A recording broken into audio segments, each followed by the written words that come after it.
श्री स्वामी समर्थ. नमस्कार मंडळी, स्वागत आहे तुम्हा सर्वांचे आपल्या या मराठी यूट्यूब चॅनेलवर. स्वामी महाराजांच्या कृपेने आजचा दिवस शुभ जावो ही स्वामींचरणी प्रार्थना करते आणि नवीन व्हिडिओला चालू करते.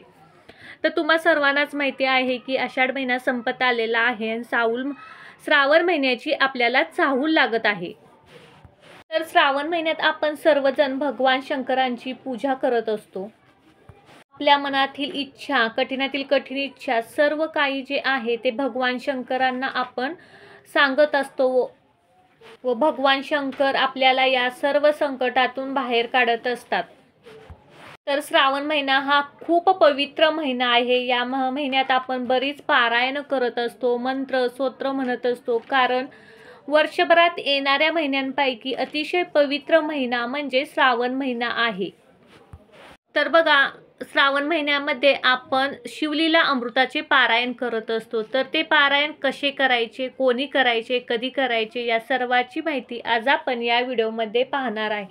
त्यामुळे व्हिडिओ कोठेही स्किप न करता शेवटपर्यंत नक्की पहा. चॅनेलवरती नवीन असाल तर चॅनेललाही सबस्क्राईब करा आणि असेच माहितीपूर्ण व्हिडिओ पाहण्यासाठी बेल आयकॉनलाही प्रेस करा. जेव्हा केव्हा मी नवीन व्हिडिओ अपलोड करेल तेव्हा त्याचे नोटिफिकेशन सर्वात आधी तुम्हाला मिळेल आणि तुमच्याकडून एकही व्हिडिओ मिस होणार नाही. तर शिवलीला अमृत हा ग्रंथ अतिशय पवित्र ग्रंथ आहे. तर शिवलीला अमृतामध्ये 15 अध्याय आहेत, पण 14च अध्याय हे वाचले जातात.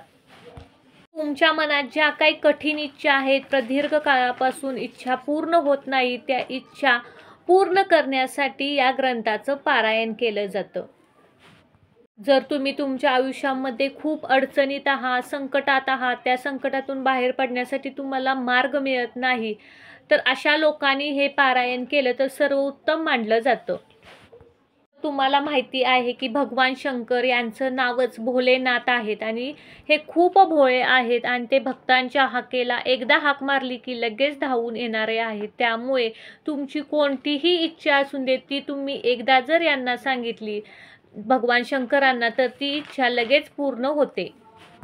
तर बघा, असं म्हटलं जातं की भगवान शंकराची जर तुम्ही थोडी जरी पूजा केली तर ते तुमच्यावर लगेच प्रसन्न होतात आणि तुमच्या मनातील सर्व इच्छा पूर्ण करतात. तर पहा, शिवलीला अमृत पारायण हे आपल्याला का करायचे आहे. जर तुमच्या मनामध्ये खूप सारे दुःख असतील, प्रश्न असतील, अडचणी असतील, अडचणीतून बाहेर पडण्यासारखी मार्ग सापडत नसेल, तर तुम्ही हे शिवलीला अमृताचे पारायण करू शकता.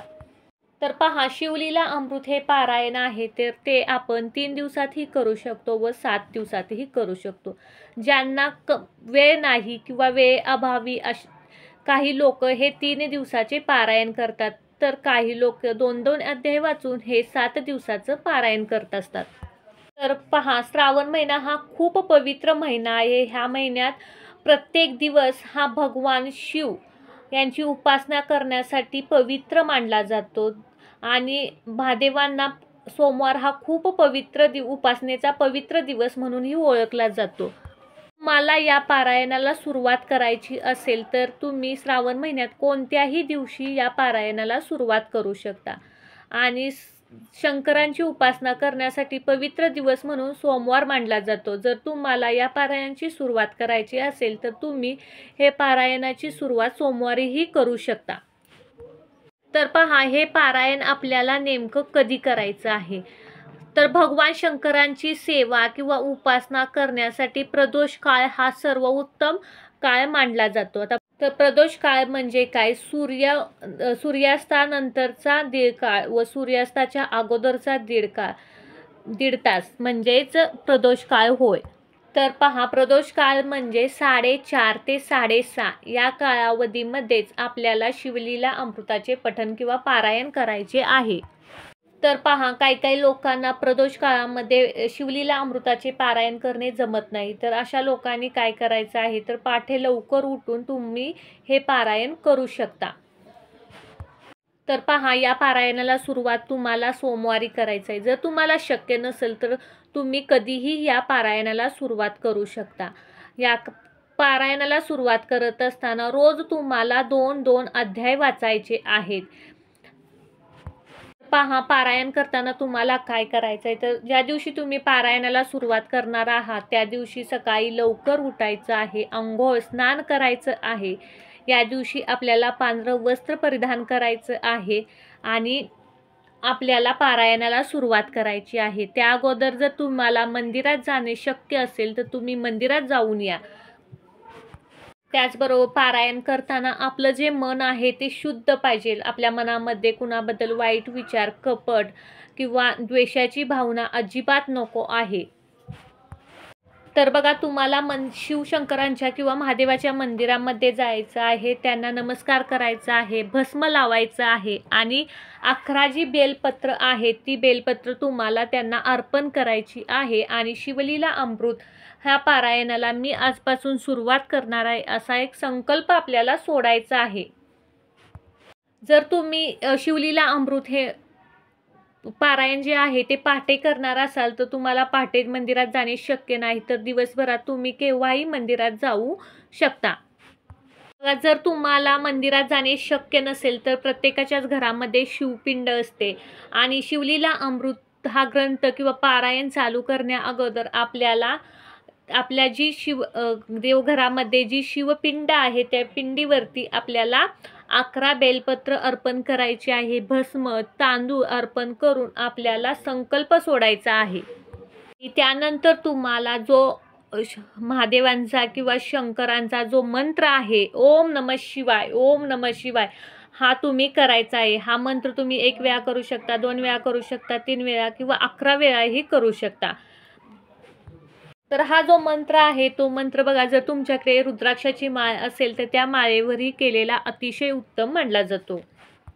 आणि त्यानंतरच पारायणाला सुरुवात करायची आहे. तर पहा, आपल्याला काय करायचं आहे, आपल्याला जो पोथी आहे किंवा शिवलीला अमृत जो ग्रंथ आहे तो पाटावरती ठेवायचा आहे. त्यानंतर ओम नमः शिवाय हे 11 वेळा म्हणायचं आहे किंवा 1 माळही तुम्ही म्हणू शकता.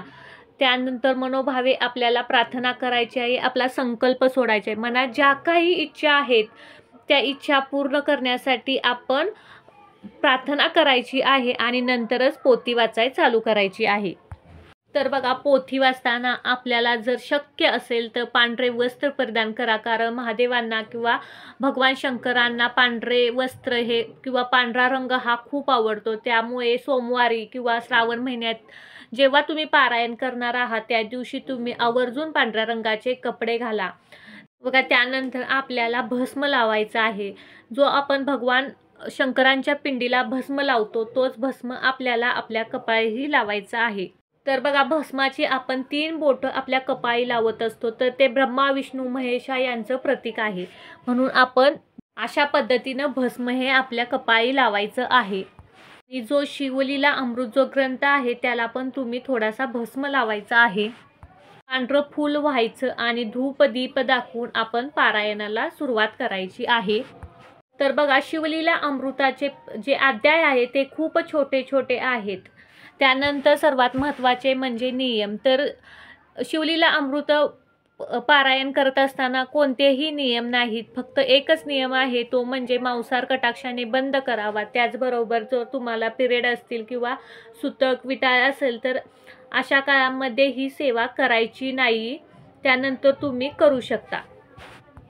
त्याचबरोबर बघा, दुसरा एक नियम आहे तो म्हणजे परअन्न जे आहे ते या कालावधीमध्ये वर्ज्य करायचं आहे. म्हणजे तुम्ही जर पोथी वाचत असाल किंवा पारायण करत असाल तर बाहेरचं जे अन्न आहे किंवा परअन्न जे आहे ते या कालावधीमध्ये आपण ग्रहण करायचे नाही. त्याचबरोबर गुरुचरित्रामध्ये बघा, कांदा लसूण खायचा नसतो, तर याला असं कोणतंही बंधन नाही. त्याचबरोबर बघा, गर्भवती महिला किंवा गरोदर महिला असतात त्यांना जर 7वा महिना चालू असेल किंवा 7व्या नंतर तुम्ही कोणतेही पारायण करू शकत नाही, कारण खऱ्या अर्थाने या महिन्यांपासून तुम्हाला विटाळ चालू होतो. जर 7 महिन्याच्या अगोदर तुम्ही जर प्रेग्नेंट असाल, पहिला दुसरा असेल, तर तुम्ही शिवलीला अमृत हे पारायण श्रावण महिन्यात करू शकता. त्याचबरोबर बघा, ह्या शिवलीला अमृताचे पारायण करताना खाण्यापिण्याचे काही नियम नाहीत. त्याचबरोबर दुसरा जो नियम आहे तो म्हणजे कडकडीत ब्रह्मचर्याचे पालन तुम्हाला या 7ही दिवसात करायचे आहे. शक्य असेल तर तुम्ही या दिवसामध्ये खाली झोपा, चटई ब्लँकेट वगैरे हातरून झोपला तरीही चालेल.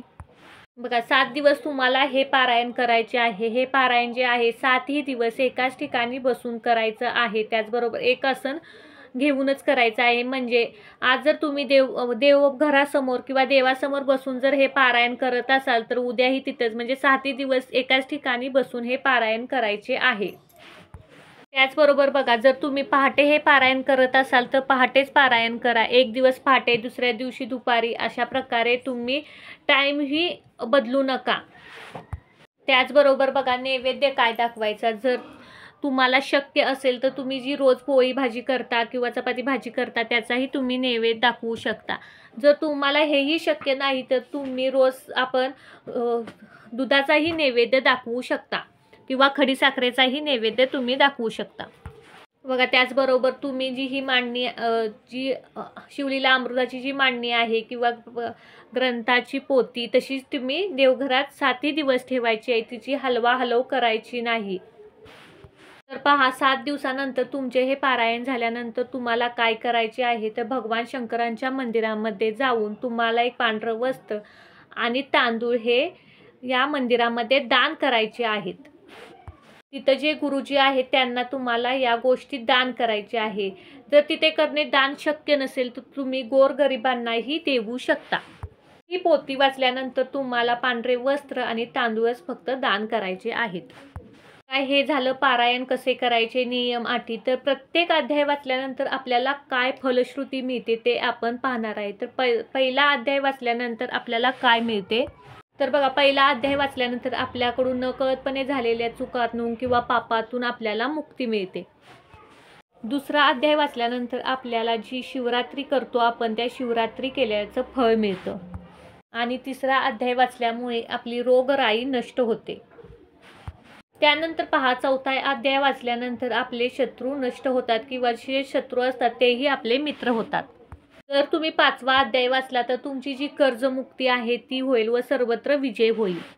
आणि 6वा अध्याय जर वाचला तर तुमची दुरावलेली जी माणसं आहेत ती तुम्हाला भेटतील. जर तुम्ही 7वा अध्याय जर वाचला तर तुमची कधीही फसवणूक होणार नाही. बघा शिवलीला अमृतामधील 8वा अध्याय जर वाचला तर तुम्हाला कधीही अपयश येणार नाही. 9वा अध्याय वाचल्यानंतर आपल्या मनातील जो दोष आहे किंवा दोषाची भावना आहे ती कमी होते.